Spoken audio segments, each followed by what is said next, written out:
You're essentially between a rock and a hard place. But what you're trying to do is pour some baby oil on your back and skate out of the rock and the hard place. That's basically, and You're just trying to get me to do something mad, and I don't want to do that.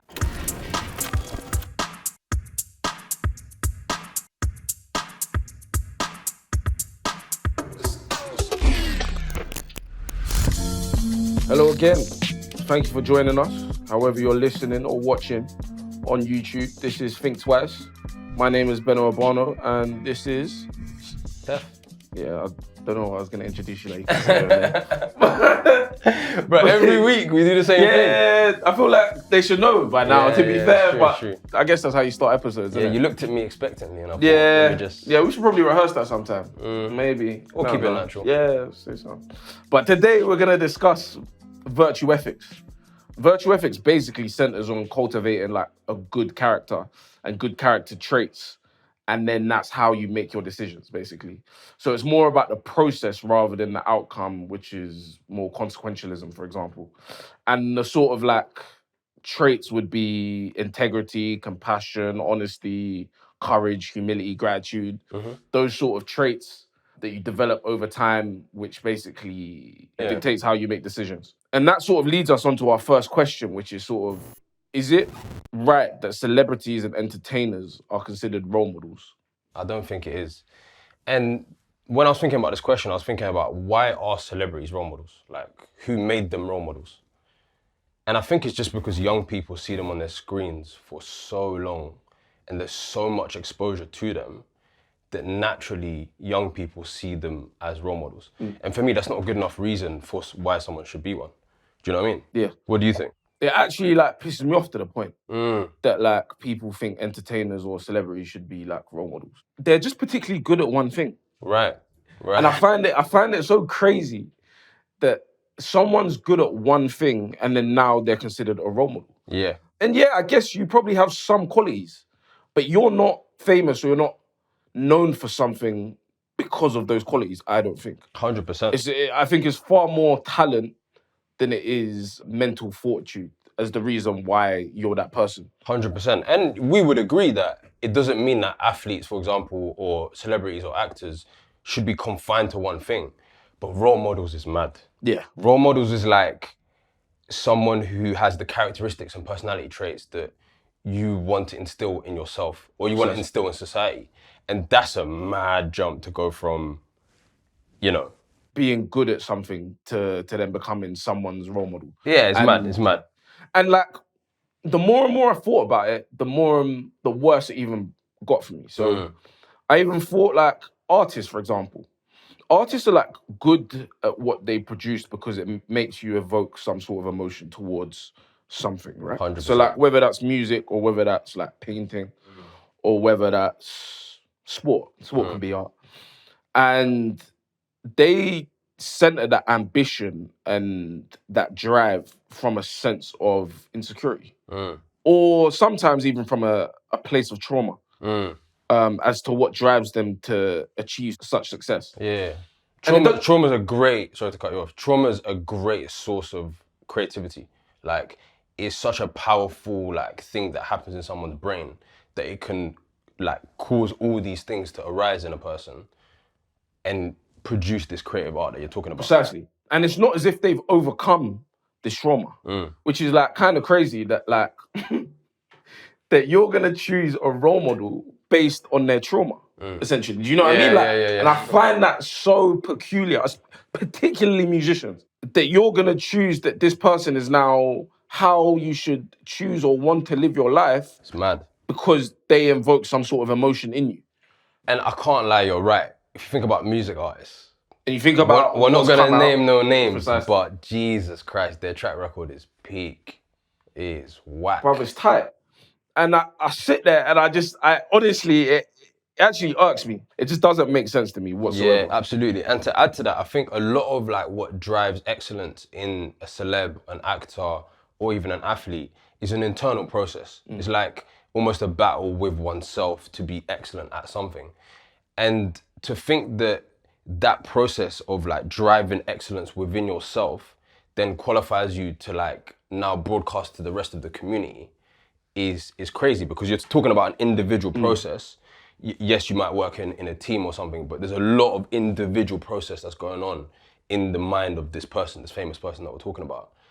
But they're not thinking about the community as part of their job. Do you know what I mean? They're not thinking about young people when, you know, you're doing scrummaging practice, you're in the gym. You're not thinking about how young people are going to take this. You're trying to be excellent in your role. And in particular, you become like quite selfish. Yeah. And you're like rewarded for your selfishness. Right.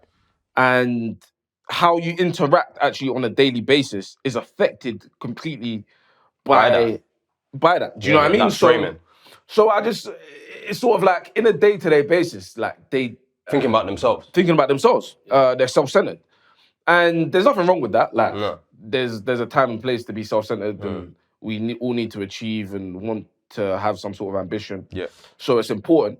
But that's not a role model. You know what I mean? That's not. Hell no. That's not a role model. Hell no. Do I think they could be role models? Do I think there are role models that are celebrities, entertainers, sports people? Most definitely. Obviously. Absolutely. And those people are people who have cultivated that side of themselves, thinking about like, how am I impacting my community? How am I coming across to young people? But that's kind of separate from their day job. But in particular, you don't know that those are the role models. Yeah. Does that make sense? Like, Yeah. It's all just speculation still. Even so, if they go out and they do things for the community or they give to charity or those sort of things, you don't know if that person is a good person by that. Yeah, that's true. That's true. Especially given the way that we consume these events, the way we understand these events is through the internet. Through social media. They're going to put the best foot forward. Exactly. You know what I mean? Like, they're obviously going to make themselves look good in that media. So, it's tough.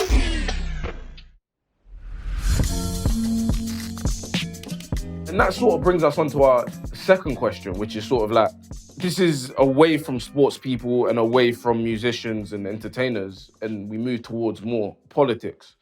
And is like virtue signaling in politics a justifiable strategy? Nah, I don't think it is. And the reason I say that is because I distinguish between virtue signaling that happens on an individual basis and virtue signaling in politics. Like, politics is a dirty game. There's a lot of deception involved between the ruling class and the electorate. And I think when politicians virtue signal, when they signal stuff to the public, it just feels like they're lying to us. It just feels like they're saying one thing to get our vote. When they get into office, that manifesto goes in the bin and they do whatever serves their own interests. And that's why I think it's wrong for them to use that as a political strategy. But what I would say is that on a human level, we signal to each other all the time. Do you know what I mean? Like when we put on our clothes to like leave the yard, our outfit is signaling something to people. Like the way we do our hair is signaling something to people. When we get a degree, you know what I mean? You recently got a degree, congrats, come on. Jeez. Masters. Yeah. It sounds good. That masters is gonna signal something to a future employer or someone you're gonna work with after rugby. Yeah. Do you know what I mean? And the reason why those signals are powerful is because to get a degree, for example, it takes a lot of effort and time and monetary cost as well. So when you come with that signal, it's a powerful signal. The problem with virtue signaling, I think, and the reason why some people are icky on virtue signaling and icky on that term, is because the signal is cheap. Yeah. It's a very easy signal to make. Yeah. Like, you know, during BLM, people put black boxes on their profile picture.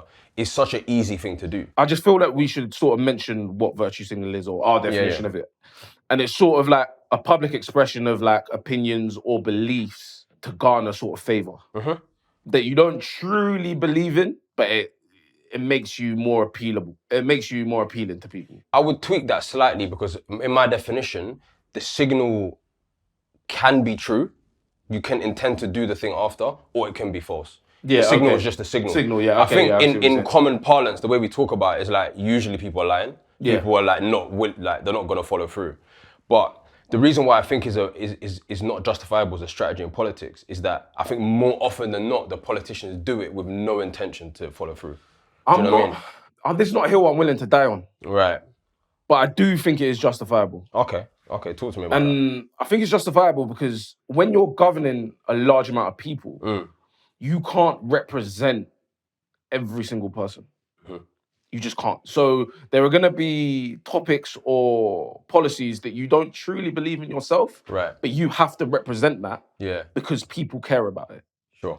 And often with virtue signaling it's a matter of priorities. So it's sort of like, okay, that's an issue, not really that much of an issue to me. Right. And it goes further down the priority list. Okay. And then takes a while to be done. And that's rather than like, oh, I purport to care about this, but then don't do anything.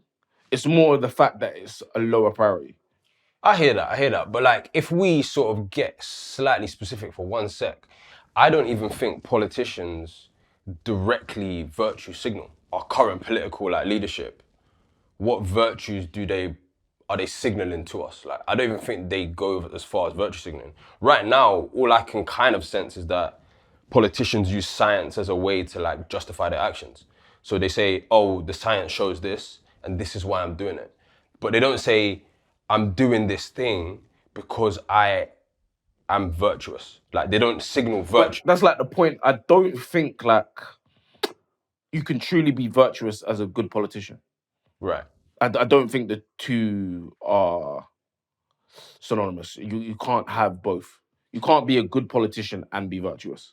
Yeah, ain't that a problem though? Like, isn't that a problem with politics? I think that's the problem with managing or governing a large amount of people. But I do think like people would respect politicians if they just stood on something. Yeah, they just stood on business, them, but they wouldn't be elected. That's basically the issue there. Yeah. That they would be respected but not elected. Yeah, that's true. And that's a problem. And I thought like, okay, could you be a politician and be virtuous? Yeah, but then you'd be unrelatable. You'd care about topics or issues that are closer to your heart.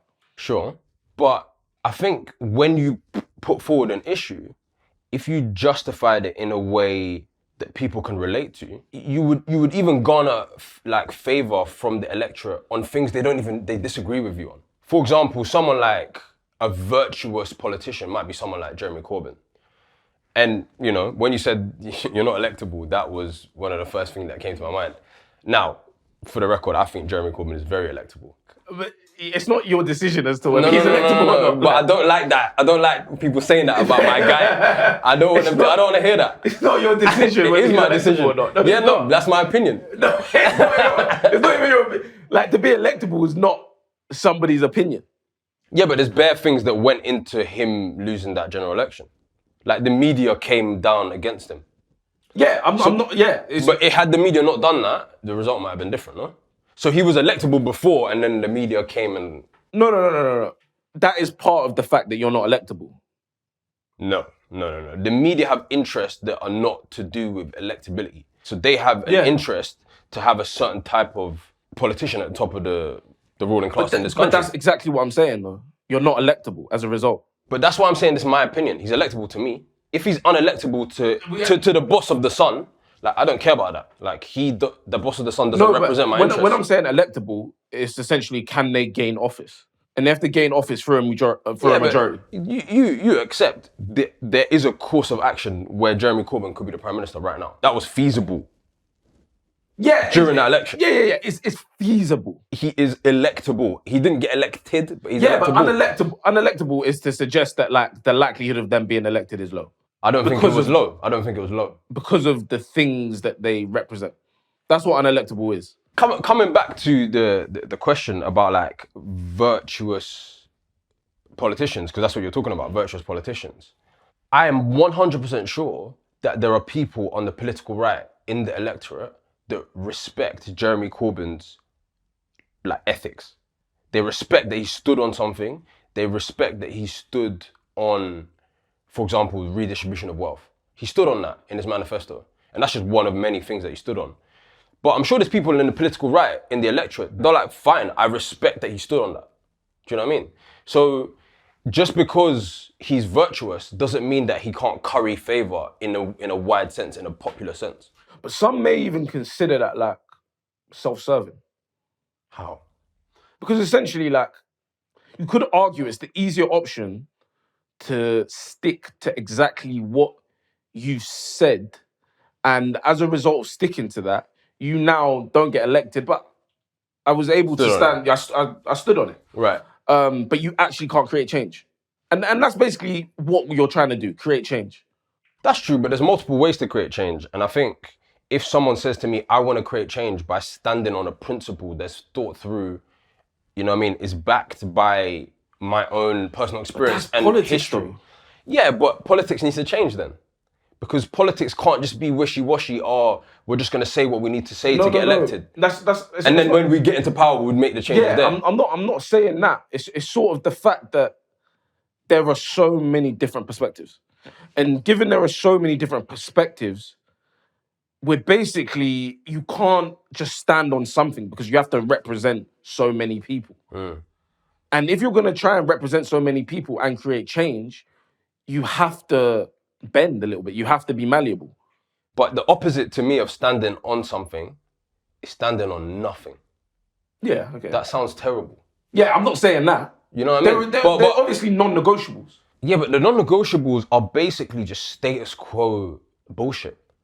Like, they don't have to be. They do have to be. They have to be status quo, otherwise the majority of people won't fuck with it. No, not non-negotiables. So what is a non-negotiable in this country in a political sense? Okay, so like in a political sense, a non-negotiable would be... How about law and order? Yeah, we can go with law and order, yeah. Right. Law and order, to me, when I hear that, that's a dog whistle for oppressing marginalised groups. Isn't it? That's what it could be. But that's what it is. No, but that's not what we're discussing, though. What we're discussing is what you're standing on. That could remain as a non-negotiable, right? I don't... And then other things you can negotiate, like economics could change. Right. Or something like the NHS. Yeah, for example. But even within NHS, like what we're saying, NHS is funded, we're going to keep it free service. Like what we're saying about the NHS, what is the actual non-negotiable there? Because many politicians have changed their approach to NHS, withdrawn funding from the NHS has got worse, right? Over the last 13 years, right? Yeah. So, like, my point is that these non-negotiables is like, they are status quo things. Everyone does agree that the NHS needs to remain a free service. But like, when it comes to actual progressive politics, things that are actually going to improve our lives, they, by definition, cannot be status quo. Status quo is what came before. We're looking for a future that's better than what came before. So the moment, you're basically saying to me, the moment you try to be progressive, you become unelectable. No, I don't agree with that, though. But do you see the lines I'm drawing? I'm saying, if we're trying to build a better future in politics, like you said, is a way to make change. How can you make change in a way that everyone is going to like if it's a progressive policy? Is by definition changing from what came before. Yes, but what I'm saying is there can be policies in which are non-negotiables. And then there can be policies which can be progressive. I think you can have both. I don't think you have to stand on one side. That's fair. I appreciate that. I do think that doesn't result in the speed of progressive change that I would like. But, you know, we do live in the UK. Yeah, we live in a society that it's easier for things not to change for them. 100%. Essentially, like. 100%. And Absolutely. That's why no politician can be virtuous, basically. I hear what you're saying. Yeah. I think it's very difficult to be openly virtuous. Yeah. However, I'm hopeful. I think a politician can come along that is virtuous. Just take notes from Corbyn, tweak it slightly. You'd have to be super charismatic, wouldn't you? Yeah. That's the people that just have to like you. Yeah. They have to fuck with you heavy. Yeah, you have to be like handsome. So you have to be, it's difficult.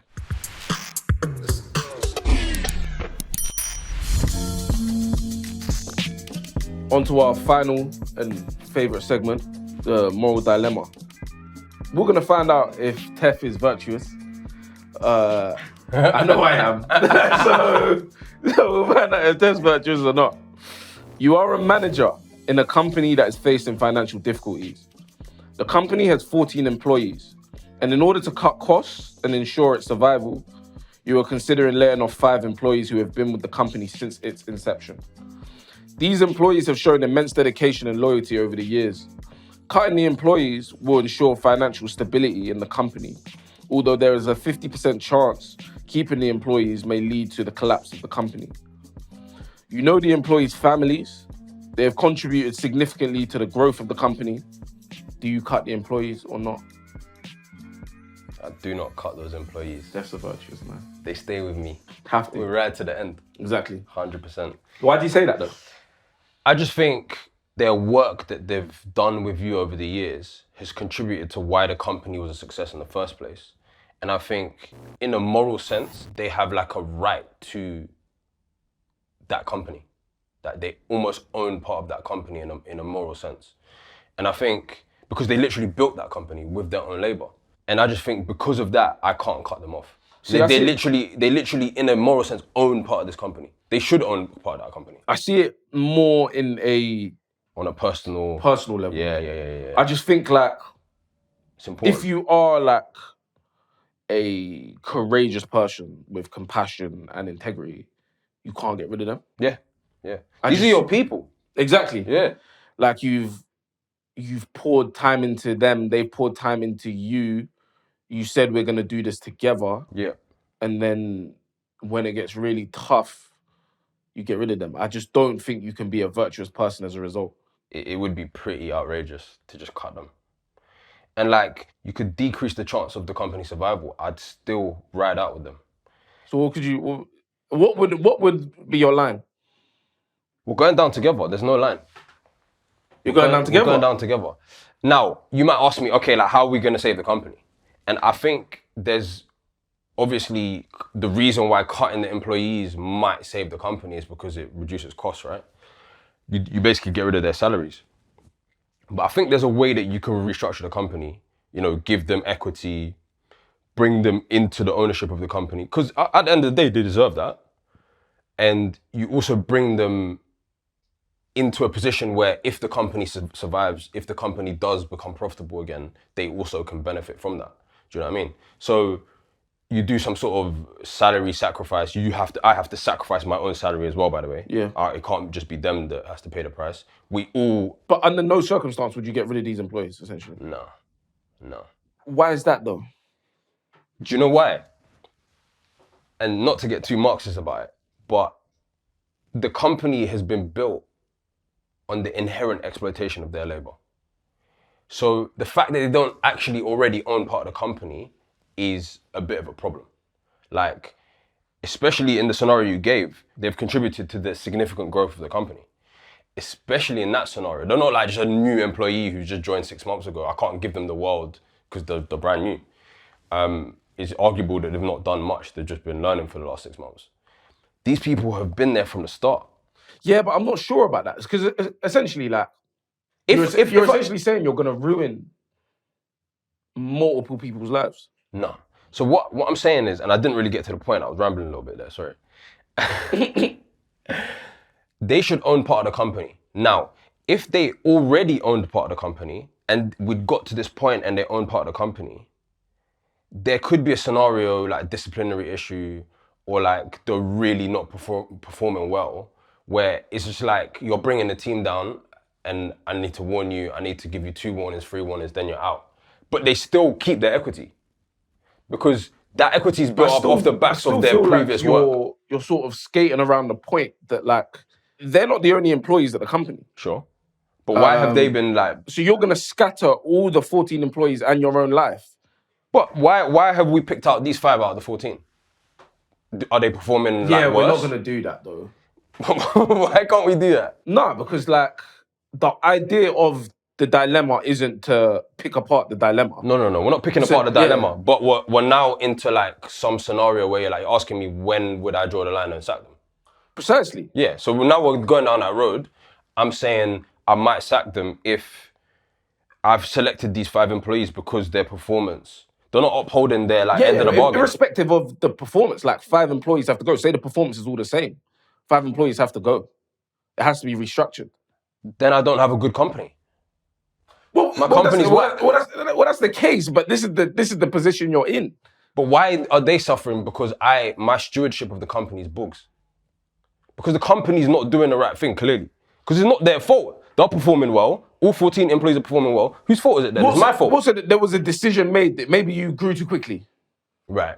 That's my fault. Yeah, precisely. Right. Yeah. So I have to pay the price for that. So I have to do salary sacrifice. That's your response. 100%. I have to do salary sacrifice. I have to.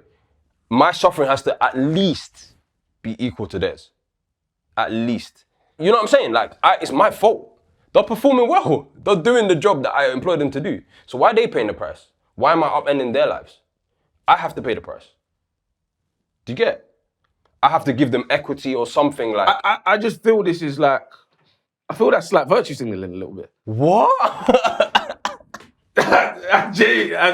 No, but you understand what I'm saying. It's my fault, so I have to pay the price. Is that not justice? Is that not fair? It's not their fault at all.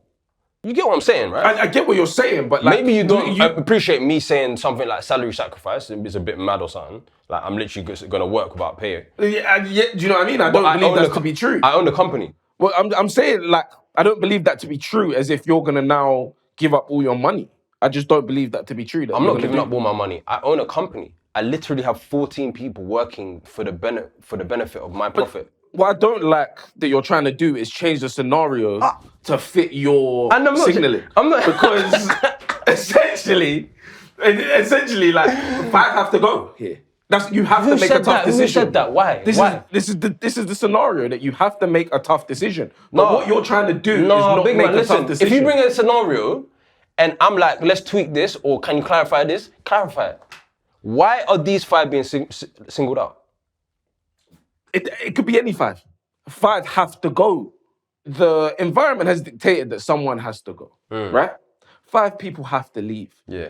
But you are trying to avoid this scenario. I'm just asking you, why do they need to leave? And suddenly, I'm tweaking the scenario and I'm manipulating the scenario. You're That's manipulating mad. the scenario because you don't want to give a tough... You don't want to make a decision. I'm making a decision. I'm doing salary sacrifice to pay for the additional expenses. I don't believe that to be true. You don't think I would do that? What, so you have no money? Bro, I own a company. I have assets. I literally own all the shares of the company. Of course, but you know, you got kids nursery you got to pay for. Yeah, but deep it, the profit of the company goes into my pocket. That is also income. I'm saying my salary from the profit, right? Or my salary, like your salary. Yeah, okay. And there's nothing wrong with that. I don't think. Your company's not running on a profit. It has to get rid of 5 people.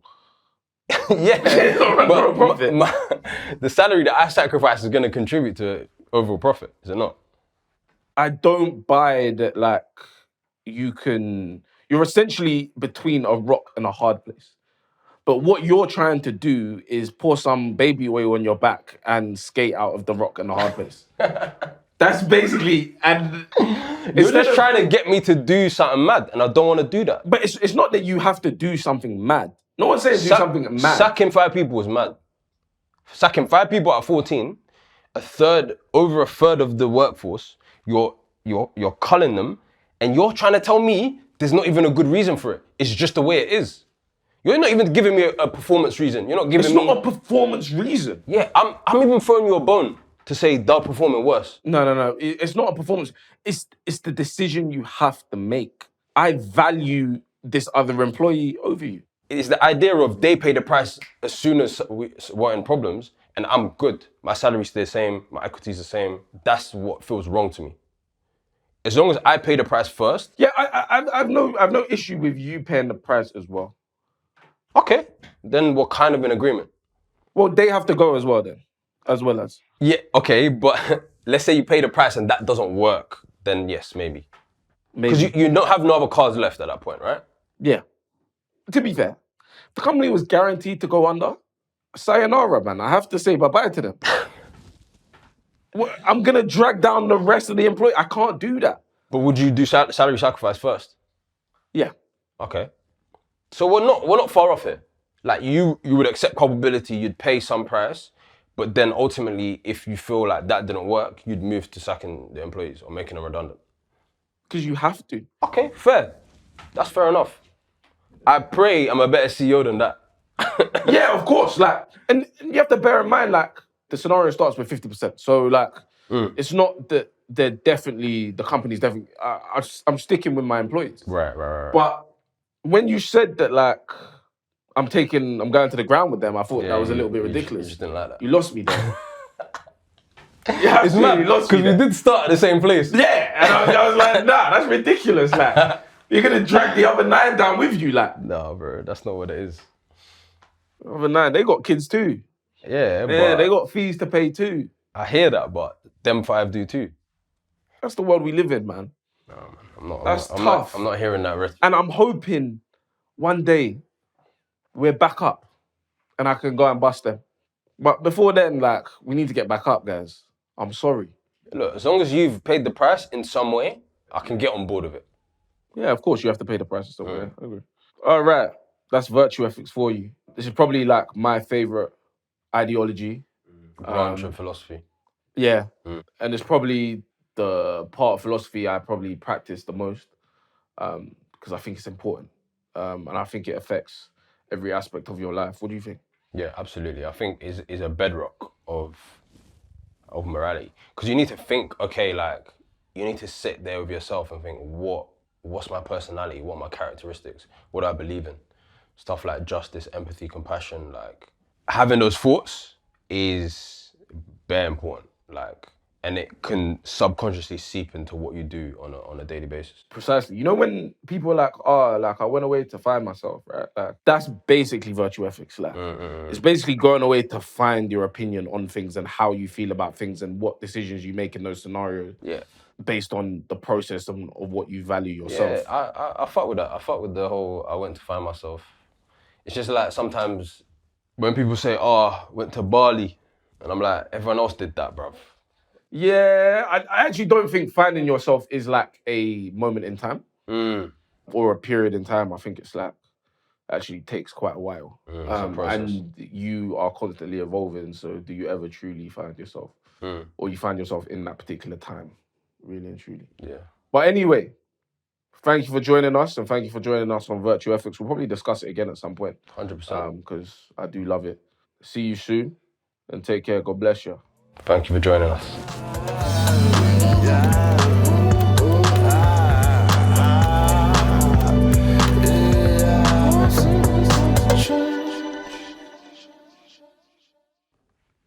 Did you hit record?